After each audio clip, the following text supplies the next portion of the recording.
video game before and thought, this looks really familiar. And not just because every Call of Duty looks similar or every racing game looks the same, but because you literally have seen this game done before and better. Video games, like every other form of art, is subject to plagiarism.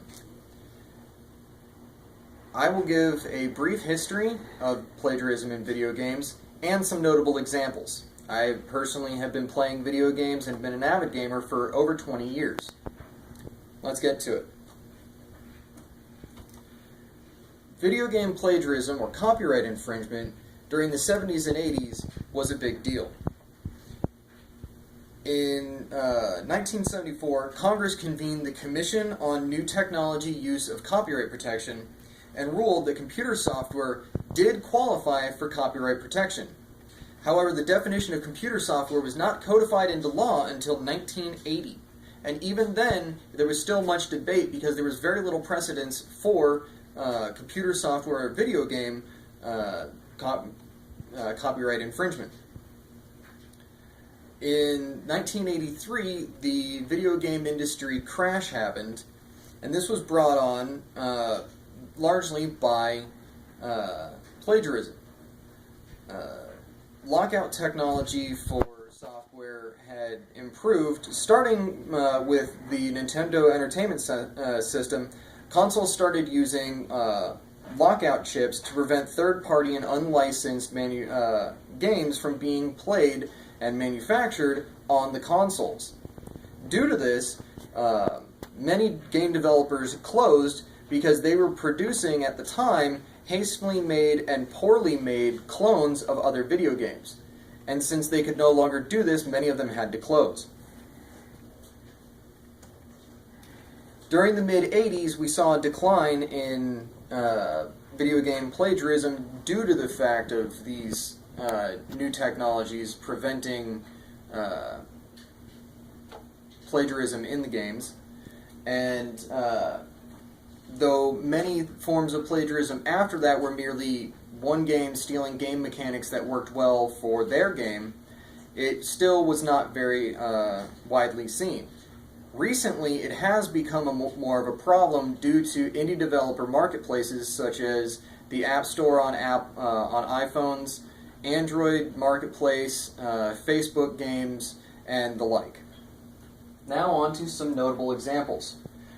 Frogger was one of the early games, and early games were very simple with little protection for for plagiarism, making them easy to clone and copy, as seen from Froggy, Froghopper, Road Frog, Leapfrog, and Road Toad.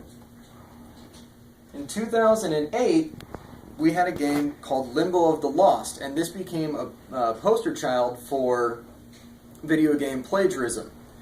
It was a point-and-click adventure game that was recalled from shelves due to heavily plagiarized content. Most of the artwork in the game had been taken. As you can see, this is artwork from Limbo, and this is artwork from a previous game, Elder Scrolls Oblivion. Other notable examples were from the intro to the game being stolen from the 1997 film Spawn, which we will actually see here. If I can get it to work. Which we can see right here. It's the intro to Limbo.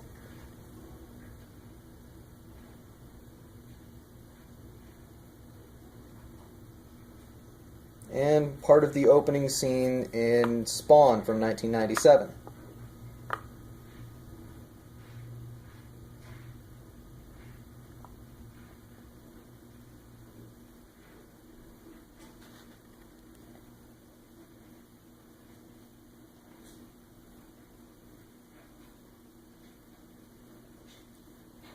This is the plagiarized part. Seems very familiar. Other content that was plagiarized were many of the level designs. Like this was from Limbo. This was from another game, Return to Castle Wolfenstein. Exact same hallway. Again, Limbo. Return to Castle Wolfenstein. Limbo, Wolfenstein.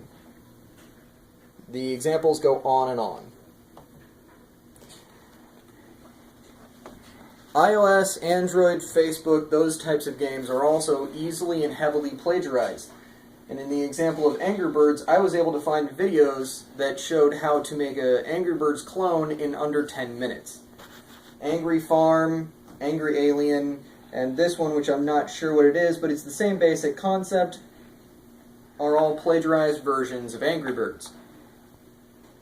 Another very famous case of plagiarism is Tiny Tower and Dream Heights.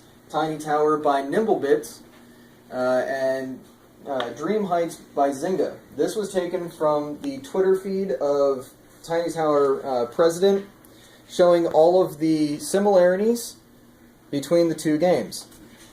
Tiny Tower is the original, Dream Heights is the plagiarized version. As you can see, they're very, very similar.